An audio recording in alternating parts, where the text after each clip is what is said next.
Welcome. In this session on natural deduction, we'll begin our exploration of the rule for implication introduction. Implication, as we explored it earlier, is strictly speaking material implication. That is, it doesn't have causation as part of it, and we're going to look at how to introduce this into an argument. The rule involves something that we haven't come across before, which is called an assumption box. And in an assumption box, what we do is we begin with some formula. And the meaning of this box is we're going to make an assumption. You can think of this as saying, suppose for the sake of argument, and then we write down this formula. Or let's consider the possibility of. Or you can use any other phrase that's similar to that. Then what we do is we apply some set of reasoning. And this could be trivial, that is, it could just be on its own line, or it could just be two lines, or there could be many, many lines in this box. But by whatever reasoning is needed, if we can arrive at a formula psi, then we can conclude that the assumption formula implies that result. And that is called implication introduction.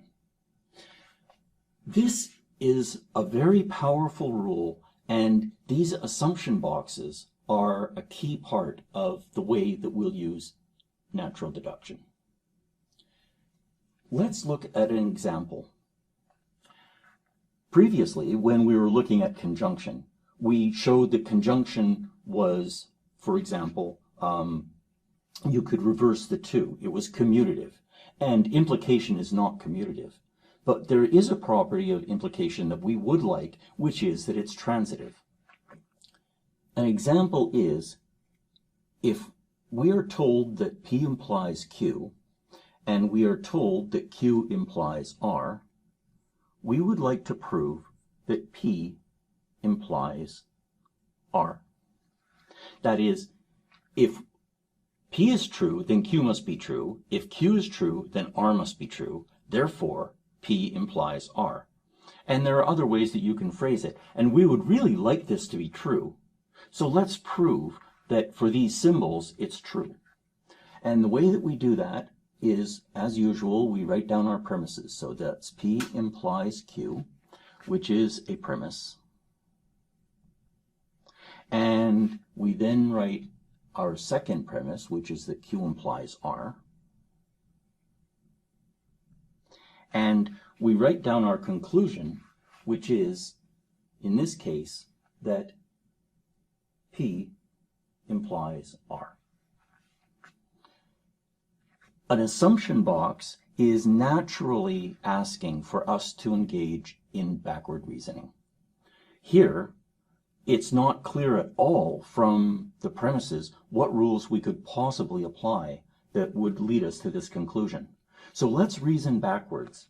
Let's say, in order to arrive at this formula, the only method that we know of so far would be, well, we might be able to use something such as bottom elimination, but bottom elimination doesn't immediately seem to be possible from these.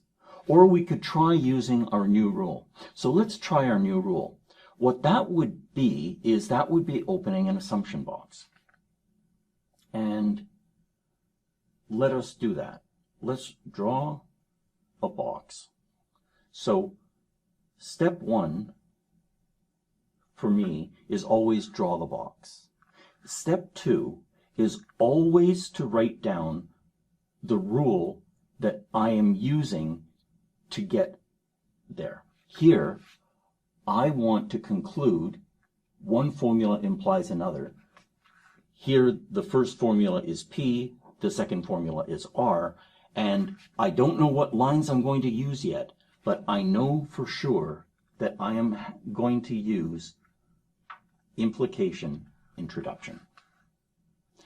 The third thing I do is I number the first line of the box with the antecedent of this implication.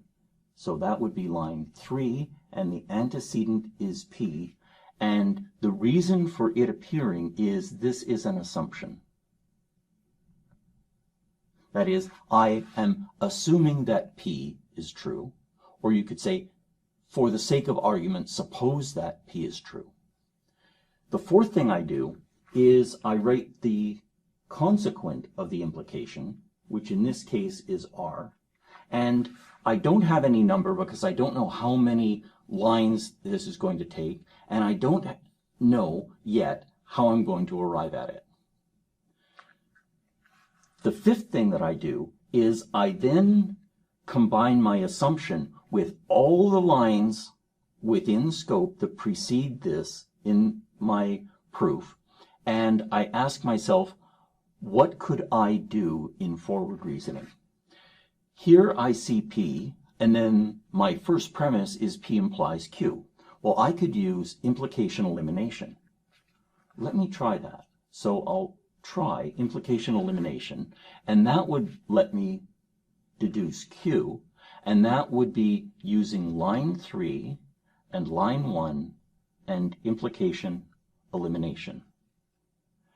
And I see that if I now apply implication elimination another time, I could use Q and Q implies R, and then I would arrive at the formula that is at the bottom of my box.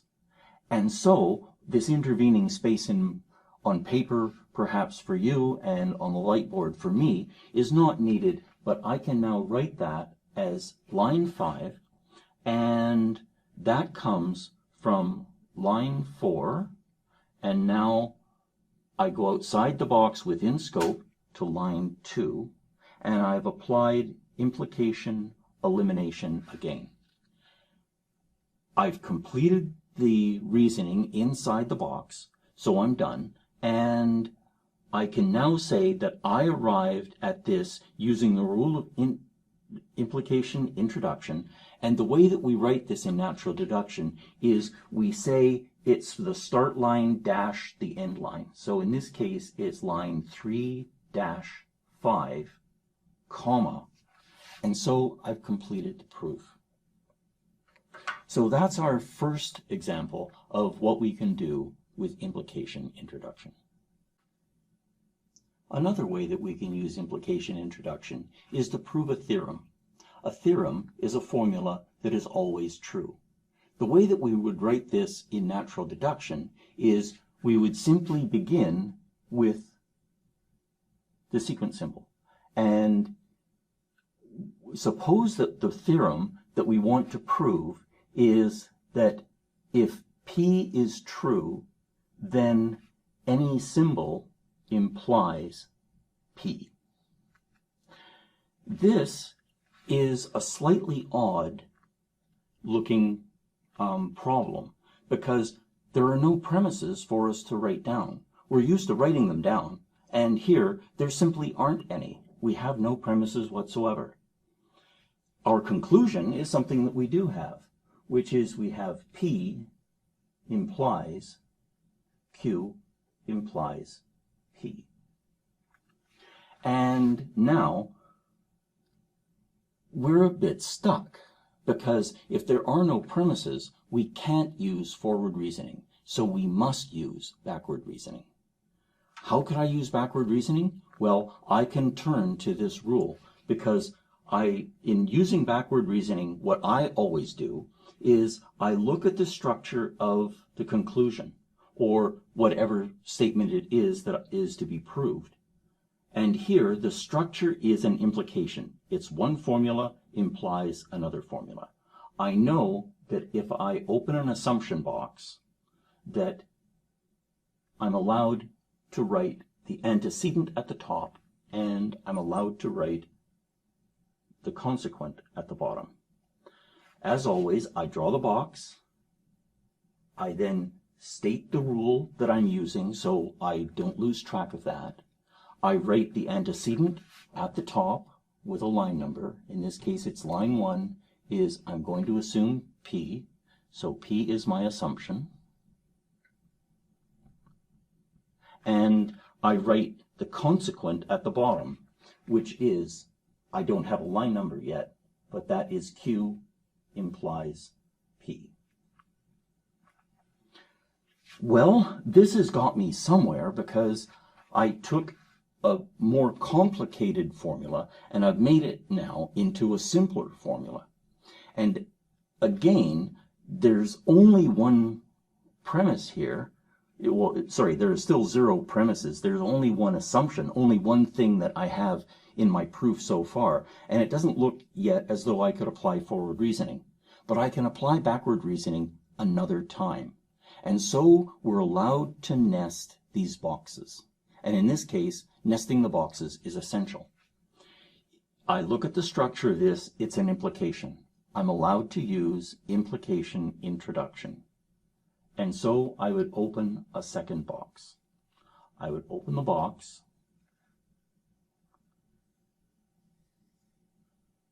and I would write down the rule, which in this case is implication introduction. I write the antecedent as an assumption, so this is now line 2 is Q, and this is an assumption. And I write the consequent at the bottom of the box, so that is P. Well, I'm now in a curious situation, because P has already occurs in an earlier line of my proof. And I don't exactly have a rule for it. And one of the oddities of natural deduction is there isn't actually a rule that goes along with this. There's a convention. And the convention is we're allowed to make a copy of anything that is preceding this line in our proof that's within the scope. And in this case, Q is within this assumption box, and this first line P is within the scope because it's contained inside an assumption box. In terms of computer code, we would say I can still see that variable. And so I could say, well, all I have to do is take line 1 and make a copy here. And so that's the convention in natural deduction. We say we make a copy. And that would then be line 3 of my proof. Well, I've now proved syntactically that Q implies P. And I did that by using the box starting at line 2 and ending at line 3, and that's implication introduction. And so I have a line 4.